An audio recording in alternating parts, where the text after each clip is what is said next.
ನಾಯಕನಹಟ್ಟಿ ಹೋಬಳಿಯ ನೇರಲಗುಂಟೆ ಗ್ರಾಮದ ಆರಾಧ್ಯ ದೈವ ಶ್ರೀ ಬಂಗಾರೇಶ್ವರ ಮತ್ತು ಗಾದ್ರಿ ಪಾಲನಾಯಕ ದೇವರುಗಳಿಗೆ ಯನ್ನದೇವರಹಳ್ಳಿ ಸಮೀಪದ ಪಾಪು ಮುತ್ತೆ ಹೊಳೆಯಲ್ಲಿ ಗಂಗಾ ಪೂಜೆಯನ್ನ ನೆರವೇರಿಸಲಾಯಿತು. ನಂತರ ಮೊಳಕಾಲ್ಮೂರು ವಿಧಾನಸಭಾ ಕ್ಷೇತ್ರದ ಮಾಜಿ ಶಾಸಕ ಎಸ್ ತಿಪ್ಪೇಸ್ವಾಮಿ ನೇರಲಗುಂಟೆ ಮಾತನಾಡಿ, ಎಲ್ಲಾ ದೇವಾನುದೇವತೆಗಳು ಇಲ್ಲಿ ಬಂದು ಗಂಗಾ ಪೂಜೆ ಮಾಡಿಕೊಂಡು ಸ್ವಸ್ಥಾನಗಳಿಗೆ ತೆರಳುವುದು ವಾಡಿಕೆ.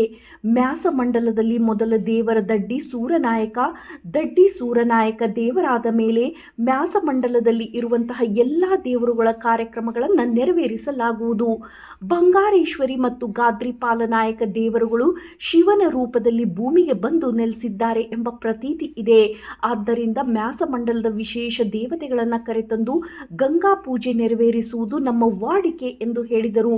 ಈ ಸಂದರ್ಭದಲ್ಲಿ ಬಂಗಾರೇಶ್ವರಿ ಮತ್ತು ಗಾದ್ರಿ ಪಾಲನಾಯಕ ದೇವರುಗಳ ಪೂಜಾರಿಗಳಾದಂತಹ ರಾಘವೇಂದ್ರ ಕಾಟಯ್ಯ, ಗಜ್ಜು ಗಾನಹಳ್ಳಿ, ಕನ್ನಯ್ಯ, ಪೂಜಾರಿ ಸಣ್ಣ ಬೋರಯ್ಯ, ರಾಜಣ್ಣ, ಬೊಂಬಾಯಿ ತಿಪ್ಪಯ್ಯ, ಬೋರನಾಯಕ, ಪ್ರಕಾಶ್, ಡ್ರೈವರ್ ಬೋರಯ್ಯ, ರಾಜಣ್ಣ, ರೇವಣ್ಣ, ಬಿ ಕಾಟಯ್ಯ, ಚಂದ್ರಣ್ಣ ಸೇರಿದಂತೆ ಬಂಗಾರೇಶ್ವರಿ ಮತ್ತು ಗಾದ್ರಿ ಪಾಲನಾಯಕ ದೇವರುಗಳ ಗುಡಿಕಟ್ಟಿನ ಅಣ್ಣ ತಮ್ಮಂದಿರು, ಭಕ್ತಾದಿಗಳು, ಸಮಸ್ತ ನೇರಲಗುಂಟೆ ಗ್ರಾಮಸ್ಥರು ಇದ್ದರು.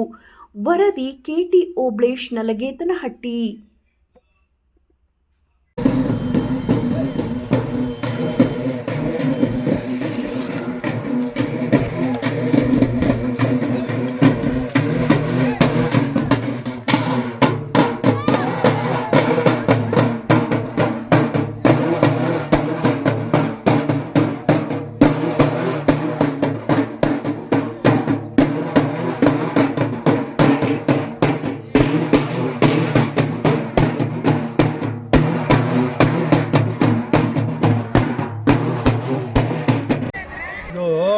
ಪಾಪುತ್ತೆ ಹೊಳೆ ಅಂತಕ್ಕಂಥದ್ದು ವಿಶೇಷವಾಗಿರ್ತಕ್ಕಂಥದ್ದು. ಇದು ಎಲ್ಲ ದೇವತೆಗಳಿಗೂ ಇಲ್ಲಿ ಬಂದುಬಿಟ್ಟು ಗಂಗಾ ಪೂಜೆ ಮಾಡ್ಕೊಂಡು ಅವರ ಊರಿಗೆ ಹೋಗ್ತಾರೆ. ಈ ಮ್ಯಾಸಮಂಡಲದಲ್ಲಿ ಮೊದಲನೇ ದೇವರು ದಡ್ಡಿ ಸೂರನಾಯಕ.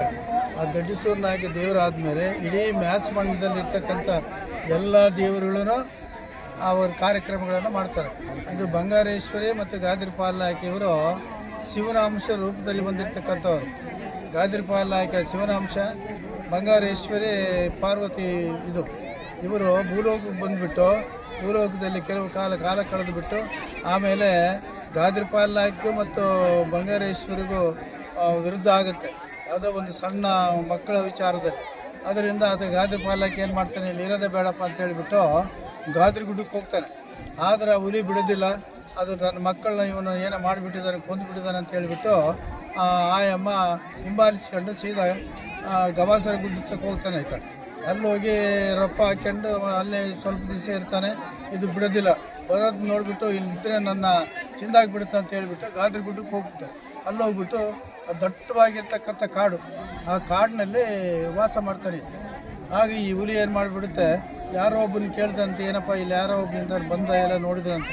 ಇಲ್ಲಮ್ಮ ಕಾಣಲಿಲ್ಲ, ನಾವು ಎಲ್ಲಿ ನೋಡಲಿಲ್ಲ ಅಂತೇಳಿ ಅದು ದೊಡ್ಡದೊಂದು ಬೆಟ್ಟದ ಮೇಲೆ ಕುತ್ಕೊಂಡು ನೋಡ್ತಾ ಇದ್ದಂತೆ ಆ ಅಡವಿಯಲ್ಲಿ ಈ ಸೂಜಿ ಮನೆಯಷ್ಟು ಹೊಗೆ ಬರ್ತಾ ಇತ್ತು. ಅದನ್ನ ನೋಡಿ ಇಲ್ಲೇ ಇರ್ಬೋದು ಅಂತ ಹೇಳ್ಬಿಟ್ಟು ಅದನ್ನು ನುಸುಳ್ಕೊಂಡು ಸೀದಾ ಹೋಗ್ಬಿಟ್ಟು ಅಲ್ಲೊಂದು ದೊಡ್ಡ ಒಂದು ಪೊದೆ, ಆ ಪೊದೆಗೆ ಅಡಿಕೆಂಥದ್ದು. ಆಮೇಲೆ ಬೆಳಗ್ಗೆ ಎದ್ದ ತಕ್ಷಣ ಅವರೆಲ್ಲ ಹೆಣ್ಮಕ್ಳೆಲ್ಲ ಏನು ಮಾಡ್ತಾರೆ, ಆಲೆ ಸೊಪ್ಪು ಕೇಳೋದಕ್ಕೆ ಬರ್ತಾರೆ. ಆಲೆ ಸೊಪ್ಪು ಕೇಳೋಕ್ಕೆ ಬರಬೇಕಾದ್ರೆ ಅದರಲ್ಲಿ ಹುಲಿ ಇರ್ತದೆ. ಅದು ಏನು ಮಾಡ್ತಾರೆ, ಶಬ್ದ ಮಾಡಿದ ತಕ್ಷಣ ಇವರು ಓಡೋಗ್ಬಿಡ್ತಾರೆ. ಹುಲಿ ಇಲ್ಲಿ ಬಂದುಬಿಟ್ಟತೆ ಅಂತ. ಅವಾಗ ಗಾದ್ರಿ ಪಾಲನಾಯಕ ಮತ್ತು ತಮ್ಮ ಚಿನ್ನಪಾಲನಾಯಕ ಅವರ ಸಮೂಹ ಏನೈತೆ ಎಲ್ಲರನ್ನು ಒಡ್ಲಿ ಮಚ್ಚುಗಳು ತಗೊಂಡ್ಬಿಟ್ಟು ಇದನ್ನು ಹೊಡೆಯೋಕ್ಕೆ ಬರ್ತಾರೆ. ಆದರೂ ಇದು ಬಿಡೋದಿಲ್ಲ. ಗಾದ್ರಿ ಪಾಲನಾಯಕ ಮತ್ತು ಬಂಗಾರೇಶ್ವರಿಗೆ ಊರಿಗೆ ವ್ಯಾಜ್ಯ ಆಗುತ್ತೆ. ಇಬ್ಬರಿಗೂ ಒಬ್ರಿಗೊಬ್ರು ಕೆಳಗೆ ಮೇಲೆ ಬಿದ್ದುಬಿಟ್ಟು ಇದಾಗ್ತದೆ. ಕೊನೆಗೆ ಗಾದ್ರಿ ಪಾಲನಾಯಕ ಏನು ಮಾಡ್ತಾನೆ, ಲೇ ಚಿನ್ನಪಾಲಯ, ಇದು ಸಾಯೋದಿಲ್ಲ ಕಣಪ್ಪ, ಇದು ಏನನ್ನ ಮಾಡಿಬಿಟ್ಟು ಸುಲಭ ಅಂದರೆ ಅದು ಇದಿರಬಾರ್ದು ಏನಿರಬಾರ್ದು ಅಂತ ಆಕಳದ ಹಾಲು ತಂದು ನನ್ನ ಬಾಯಕ್ಕೆ ಅದ್ರ ಬಾಯಕ್ಕೆ ಬಿಡಪ್ಪ ಹಂಗಾದ್ರೆ ಹೋಗುತ್ತೆ ಅಂತ ಹೇಳ್ತಾನೆ. ಆವಾಗ ಆಕಾಶದಲ್ಲಿ ದೇವಾನು ದೇವತೆಗಳು ಸೇರಿದ್ವಂತೆ. ಇವರು ಒಂದು ಅಲ್ಲಿ ಸಮಾಧಿ ಆಗ್ತಕ್ಕಂಥದ್ದು ಮತ್ತು ರೂಪವನ್ನು ಬಿಟ್ಟು ಆ ಮೇಲಕ್ಕೆ ಹೋಗ್ತಕ್ಕಂಥದ್ದಕ್ಕೆ ಇದು ಪವಿತ್ರವಾಗಿರ್ತಕ್ಕಂಥ ಮ್ಯಾಸ್ ಮಂಡಲದಲ್ಲಿ ಬಂಗಾರೇಶ್ವರಿ ಮತ್ತು ಗಾದಿರಿ ಪಾಲನಾಯಕ ಭಾಳ ವಿಶೇಷವಾಗಿರ್ತಕ್ಕಂಥ ದೇವರು. ಸರ್, ಇವತ್ತು ನೇರಲಗುಂಟೆ ಗ್ರಾಮದಿಂದ ಯಾವ್ಯಾವ ದೇವರು ಈ ಒಂದು ಗಂಗಾ ಪೂಜೆಗೆ ಆಗಮಿಸಿದೆ ಸರ್? ಬಂಗಾರ ದೇವರು, ಗಾದಿರಿ ಪಾಲನಾಯಕ. ಇವತ್ತಿನ ಜಾತ್ರೆಯ ವಿಶೇಷತೆ ಏನು ಸರ್? ಅದೇಪ್ಪ, ಗಾದಿರಿ ಗಂಗಮ್ಮ ಪೂಜೆ ಮಾಡಿ ಗಂಗಮ್ಮ ಪೂಜೆ ಬಂದಿದ್ದೀವಿ. ಒಳ್ಳೆ ಪೂಜೆ ಗುಗ್ರಿ ವರ್ಷನೂ ನಮ್ಮ ದೊಡ್ಡೇಶ್ವರನಾಯಕ ಆದಮೇಲೆ ಮಹೇಶ್ ಮಂಡಲದಲ್ಲಿ ಎಲ್ಲ ದೇವರುಗಳು ಎಲ್ಲ ಜಾತ್ರೆಗಳು ಆಗ್ತವೆ. ಎಲ್ಲನೂ ಗಂಗಮ್ಮ ಮಾಡಿಸ್ಕೊಂಡು ಬರ್ತಾರೆ. Okay sir.